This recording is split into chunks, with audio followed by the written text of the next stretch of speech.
I love Africa. I'm a little bit obsessed, maybe. So it's a pleasure to go on this journey with all of you today. But I really want to implore to all of you to really enjoy the show and take the fun part in, and our amusing musicians, one more clap for them.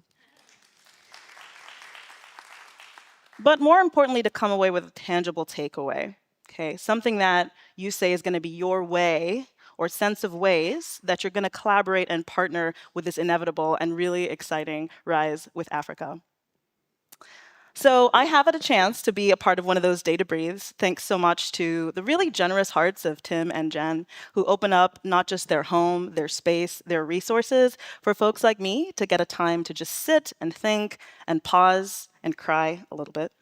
I had the chance last year to meet with some other awesome Stanford women, talking about climate change and thinking about ways that we could affect change in that space as it pertains to global health.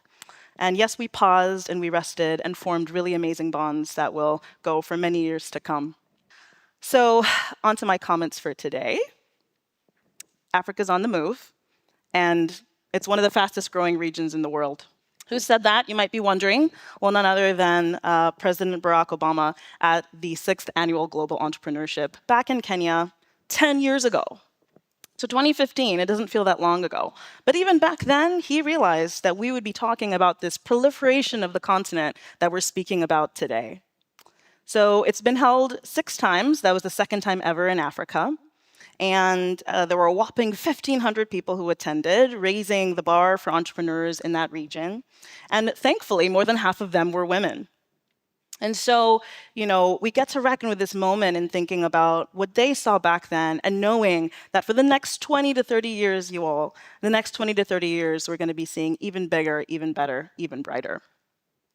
And what does this look like in terms of statistics? Well, about 2.5 billion people will be the makeup of the continent in 2050, which is not that far away.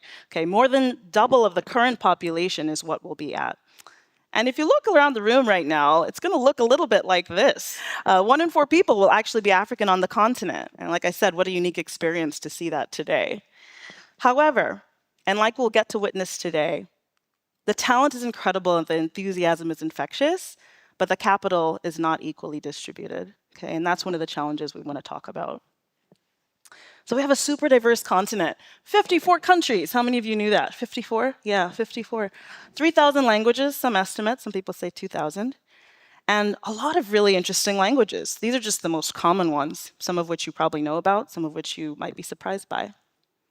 The story and takeaway there is Africa is nuanced, right? There are 1.5 billion different stories. And it's going to take a lot of thought and a lot of intentionality in the way that we partner and we celebrate and take part in this rise.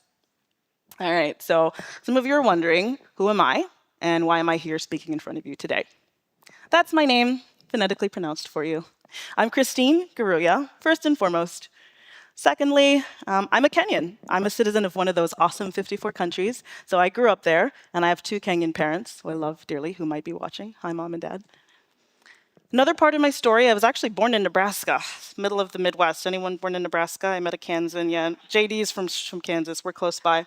Yeah, I know, some of you are wondering how that happened. The church, so the church actually. My paternal grandfather was an Anglican bishop who happened to make an amazing bond, as happens with rugged elegance, with another bishop in the middle of the Midwest. One thing led to another. 2 Kenyan Nebraskans were born, my sister and I. I used to say we were the only 2 Kenyan Nebraskans you'd ever meet. Not anymore, but that's how I ended up there, and I can tell you more about that later.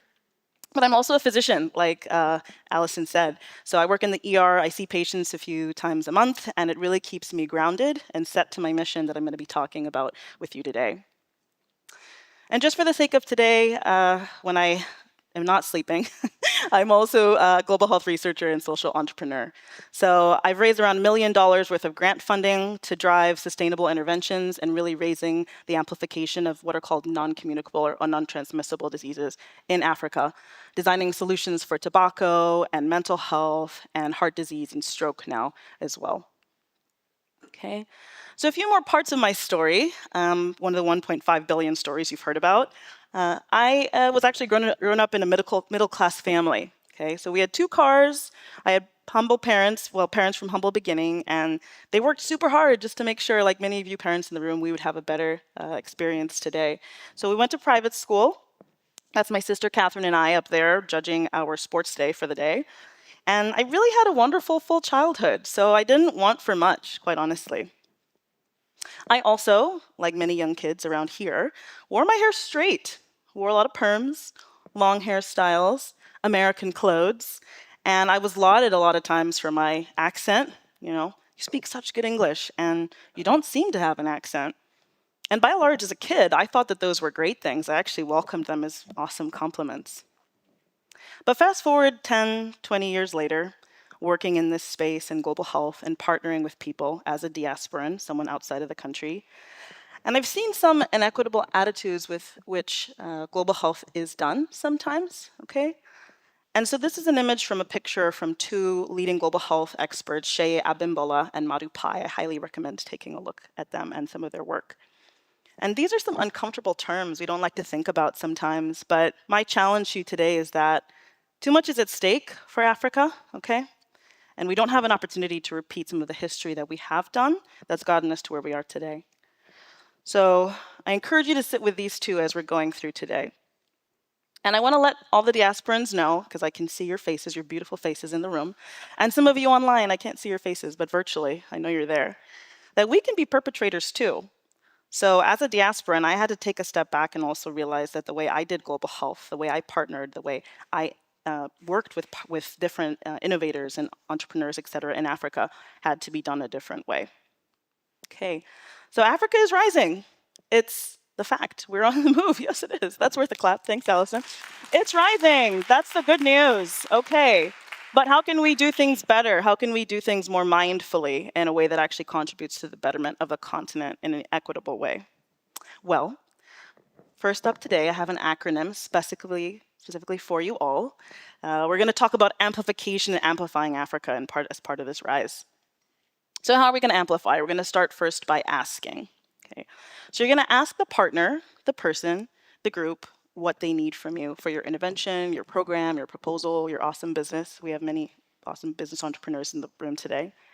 Rather than sometimes parachuting in, which is a lot easier, a lot quicker, and I've been guilty of it too, with our awesome idea that we just know is going to work. No, we're going to ask first. We're also going to meet people where they are. That's physically, mentally, emotionally, sometimes spiritually. And so I like to always commemorate on awesome cups of coffee or a really great lunch that maybe your friend took you to that you just really needed on that day. Yeah, we live in a world today of Zoom, everybody. Yeah, COVID-19, right, catapulted us into Zoom life, okay? I want to challenge you that it's so important to go back to basics and to meet with people because it makes a difference. We're going to meet people and we're also going to pause. You're going to hear that a lot throughout the day, okay?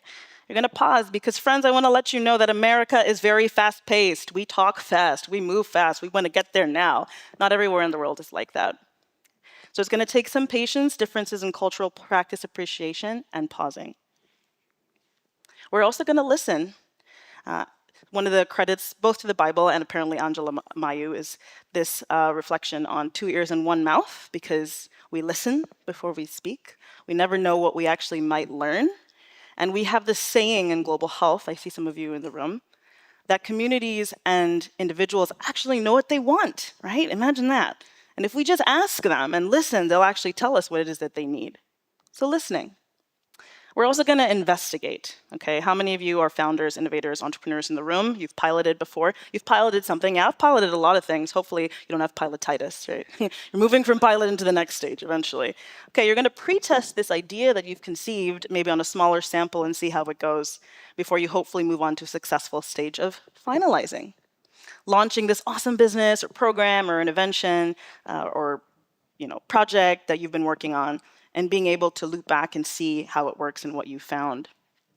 And then maybe you get to yield. You get, right, both income or whatever result it was looking for impact in terms of getting your output. But I also have another meaning to yield today for you all, which is letting go. And that's sometimes uncomfortable. In global health, we also have a lot of sayings around the success of our programs being that they were sustained even when we left, after we were gone. For some of you in business, that might look like scaling and getting out of the way of your own baby so that somebody else can take it further than where it was initially going to go. And that may be the case in some of the Africa work that some of you might do. I wanted to take a moment to honor a true literary giant and aficionado, an African historian and activist who passed away, unfortunately, this week. Ngugi wa Thiong'o, who happened to be from my country, said in one of his writings that there are some people, be they black or white, who don't want others to rise above them. They want to be the source of all knowledge and share it piecemeal to others less endowed.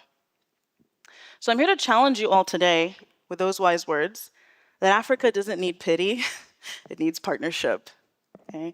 And for the mantra for today, actually coined by Cedric in the room, who you'll hear later, it doesn't need charity, it needs change makers. So let's amplify today so that little African girls like me can successfully get to stand in front of audacious audiences like you all in the next 10 years with bigger and brighter stories.